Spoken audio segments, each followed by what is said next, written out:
This question was come in last year JEE Mains exam, and this question was very simple, which is based on meter bridge, and the meter bridge when it is in a balance situation. So देखते हैं question को.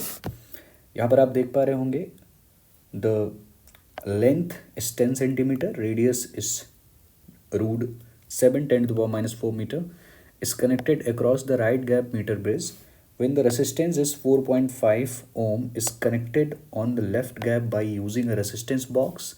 The balance length found to be at 60 centimeter from the left end, and the resistivity of the wire R into 10 to the power minus 7 ohm into meter.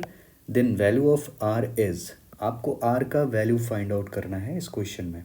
Okay देखते हैं. तो सबसे पहले एक यहाँ पर मीटर ब्रिज को ड्रॉ कर लेते हैं हम लोग. सो मीटर ब्रिज कुछ ऐसा रहेगा. एक ये एंड उसका मीटर ब्रिज का जो हम यहाँ पर मेंशन करेंगे. इधर एक वायर रहता है जो कि 100 सेंटीमीटर के लिए मेंशन रहता है स्केल के जस्ट ऊपर. तो हम मान के चलते हैं कि ये वायर है जिसका कंप्लीट जो लेंथ है वो 100 सेंटीमीटर है. ओके यहाँ पर एक रेसिस्टेंस बॉक्स के टर्म में रेसिस्टेंस लगा रहता है. उससे जस्ट हम थोड़ा सा जब आगे जाएंगे तो हम एक और रेसिस्टेंस मान लेते हैं उस वायर का, और उसी की वैल्यू आपको फाइंड करनी है. तो x का वैल्यू कहीं ना कहीं आपको फाइंड करना है. और यहाँ पर जो रेसिस्टेंस बॉक्स का जो वैल्यू निकल के आएगा, अगर आप क्वेश्चन की तरफ थोड़ा ध्यान देंगे तो यहाँ पर मेंशन है when the resistance is 4.5 ohm is connected on the left gap using a resistance box. तो यहाँ पर जो वैल्यू गिवन है विच इज़ 4.5 ओम गिवन है. तो इस वैल्यू को मेंशन कर लेते हैं विच इज़ 4.5 ओम. और x हमें फाइंड आउट करना है इस x, क्योंकि अगर हमें x पता चल जाएगा फिर जो गिवन वैल्यूज़ हमें क्वेश्चन में दी गई हैं उसकी हेल्प से हम जो वैल्यू है r का, कैपिटल R का, वो फाइंड आउट कर पाएंगे.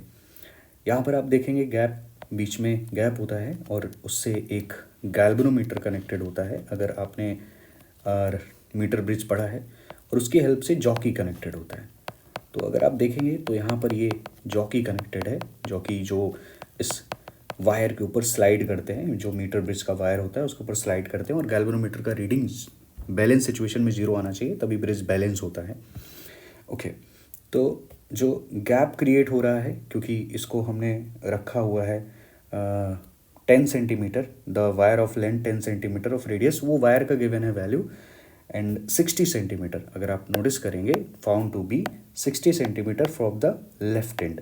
तो 60 centimetre from the left end, इसका मतलब जो ये वैल्यू है वो है 60 सेंटीमीटर. तो इट्स मीन ये हमारा रहा होगा 40 सेंटीमीटर. तो इनको मेंशन कर लेते हैं और मीटर ब्रिज को कंप्लीट कर लेते हैं. हम मान लेते हैं कि मीटर ब्रिज पूरा यहाँ पे कनेक्टेड है और ये कनेक्शन कर देते हैं कंप्लीट. इस तरह का तो डायग्राम नहीं बनता है बट एज अ फॉर्मेट. तो यहाँ पर है ये 60 centimetre from the left end and 40 centimetre from the right end. So आप ऐसे इमेजिन करेंगे कि ये एक रेसिस्टेंस है, ये एक रेसिस्टेंस है, ये एक रेसिस्टेंस है, ये एक रेसिस्टेंस है, ये 4 रेसिस्टेंस हैं, और मीटर ब्रिज एक बैलेंस कंडीशन पे है. तो उस केस में हम इस वाले रेसिस्टेंस को कंसीडर करेंगे.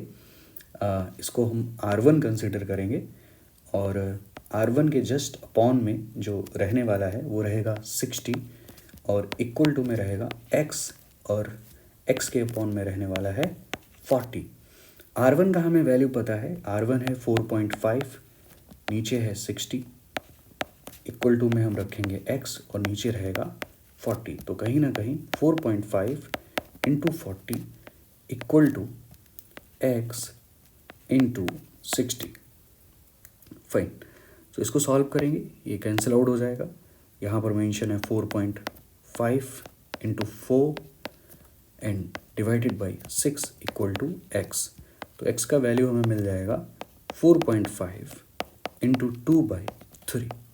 3 से इसे कैंसिल आउट करेंगे. सो ये 1 टाइम गया, ये 15 हुआ. तो ये कैंसिल आउट होने के बाद में आएगा 5. तो इसको हम लिख सकते हैं कितना, 1.5 मल्टीप्लाई विथ 2. तो ये हो जाएगा 3.0, इट्स मीन 3। तो x का वैल्यू निकल के आ जाएगा 3 ओम। यहाँ से x का वैल्यू पता चल चुका है। अब अगर हमें x का वैल्यू पता है, मतलब हमें रेसिस्टेंस पता चल चुका है इस वाले वायर का, तो R अपने को पता है। अब हमारे पास में एक बहुत सिंपल सा फॉर्मूला है, उस फॉर्मूले का यूज़ करके, जो कि हम लोगों ने पढ़ रखा होता है, R equal to rho L by A. So यहाँ से हम रो का वैल्यू निकालेंगे, तो रो इक्वल टू हो जाएगा ए, इधर एल भी रहेगा, तो इसको हम लोग exactly R A by L लिख सकते हैं। तो आर अपने को पता है 3 है, और ए हम निकाल लेंगे क्योंकि हमें रेडियस गिवन है ऑलरेडी। ये आप देख पा रहे होंगे, रेडियस गिवन है, रेडियस है √3 × 10⁻⁴। तो ए के प्लेस पे क्या आने वाला है, ए के प्लेस पे आएगा पाई आर स्क्वायर, और आर स्क्वायर के प्लेस पे √7 × 10⁻⁴ का स्क्वायर हो जाएगा। और नीचे क्या है, एल है, L is the length which is 10 centimetre. तो 10 सेंटीमीटर को हम मीटर में कन्वर्ट कर लेते हैं क्योंकि रेडियस मीटर में गिवन है, ये भूलना नहीं, 10⁻⁻²।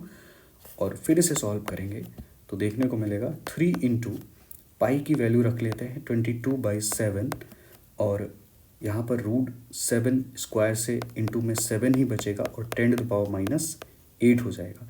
नीचे 10⁻⁻1 रहेगा, यहाँ से आपका 10⁻⁻1 बचेगा, और वो 10⁻⁻1 ऊपर जाके +1 हो जाएगा।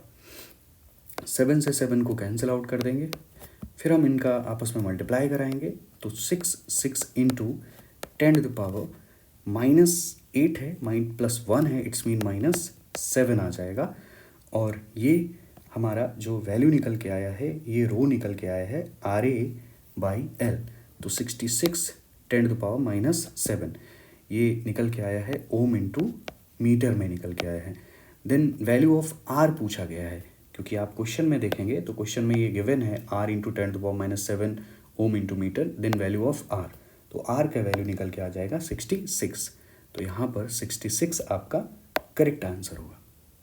Thank you.